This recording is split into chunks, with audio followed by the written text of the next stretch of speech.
200 से ज्यादा अमेरिकी नागरिक हमास के कब्जे में हैं। हमारे 22 नागरिकों को हमास ने मौत के घाट उतार दिया। हम अपने सभी नागरिकों को छुड़वा कर ही दम लेंगे।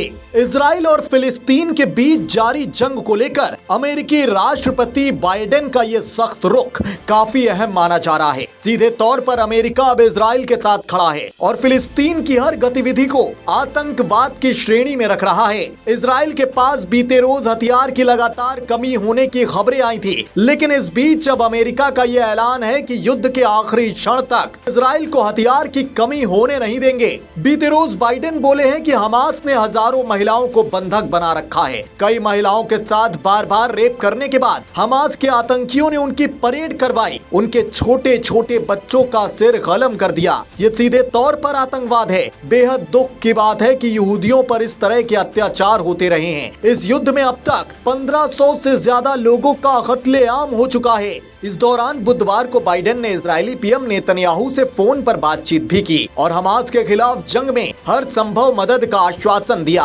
अब चूंकि यूएस के 200 से ज्यादा नागरिक हमास के कब्जे में हैं, ऐसे में तमाम सोर्स ये दावा कर रहे हैं कि जल्द उन्हें छुड़वाने के लिए यूएस कोई सख्त कदम उठा सकता है। उधर बीते रोज हमास की ओर से भी ये स्टेटमेंट जारी किया गया था कि अगर गाजा में बिना वार्निंग हमले किए जाते हैं तो इसके बदले वो बंदियों को खत्म कर देंगे। वहीं अमेरिका फिलहाल इजराइल को लगातार आर्थिक और सैन्य मदद दे रहा है, जिसमें इजराइल के आयरन डोम के लिए मिसाइलों की सप्लाई शामिल है। इसके अलावा अमेरिका इजराइल की मदद के लिए दुनिया का सबसे बड़ा पोत भी भेज रहा है, जो युद्ध की शुरुआत के अगले दिन ही अपने बेस से रवाना हो चुका है। माना जा रहा है कि इस पोत पर बड़ी संख्या में अमेरिकी सैनिक सवार हैं। अमेरिका और इजरायली साझेदारों के बीच लगातार चर्चाएं हो रही हैं, जिसमें इजराइल की जरूरतों पर बात हो रही है और ये सुनिश्चित किया जा रहा है कि उन्हें अपने देश और लोगों की रक्षा के लिए जरूरी सपोर्ट मिले। फिलहाल दोस्तों, आपको क्या लगता है, अमेरिका की ओर से रवाना ये पोत और बाइडेन की इस युद्ध में बढ़ती सक्रियता नेतन्याहू के लिए कितनी फायदेमंद साबित होगी? अपनी कीमती राय कमेंट बॉक्स में जरूर बताएं। साथ ही देश दुनिया की ऐसी तमाम खबरों के अंदर की खबर जानते रहने के लिए TV9 भारतवर्ष यूट्यूब चैनल है, वहाँ की ओरिजिनल प्लेलिस्ट में जाएं और वहाँ के वीडियोस लगातार देखते रहें।